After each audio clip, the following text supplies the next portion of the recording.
Boxing is different. Is it dead, or is it more alive than ever? Is it an art? Is it a sport? Is it a business? The answer is yes. Boxing is an art sanctioned as a sport, promoted by a business. Boxing's strengths are its weaknesses, and what people love about it is what people hate about it. Boxing fans criticize the sport, but will never let go. To fans, it's more than a sport. It's the sweet science. And it's called that for good reason. There are people who hate sports, but can admire boxing. Its simplicity makes it easy to understand. Its proficiency takes decades to obtain. It's both elegance and brutality. It's power and it's poetry. Boxing is a sport, but it's certainly not a game. It's first misunderstood because it is decentralized. There is no one governing body over boxing, like the NBA, NFL, or UFC. At first glance, this could be upsetting.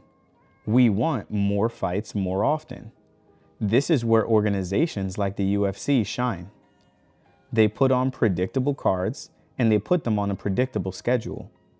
This benefits the fans and certainly benefits the UFC. But it's a detriment to the fighter. They have less control over their careers and are paid less for that reason. Boxing today is more beneficial to the fighter than ever before, and for good reason. Over the decades, we've seen legendary fighters underpaid by millions of dollars, all while literally putting their lives and the livelihoods of their families at risk. Today, boxing is more like music than it is other sports. Fighters are artists. All musicians don't operate on the same schedule, nor are they all controlled by one body. Artists put out content when they're ready. Some artists sign record labels and some self-promote. You don't like music any less, you're just more excited when your favorite artist is performing. And if that artist isn't performing at the time, you can watch another one if you so choose. Boxing works the same way. Similar to musicians, all boxers don't operate on the same schedule, nor are all boxers controlled by one body. Similar to artists, boxers fight when they're ready. You don't like boxing any less, you're just more excited when your favorite boxer is fighting. And if your favorite boxer isn't performing at that time, you can watch another one if you so choose. This also means that when a fighter isn't facing worthy opponents, fans can use their wallets and their viewership to let their disapproval be known. Similar to music, there isn't one governing body, but there are record labels.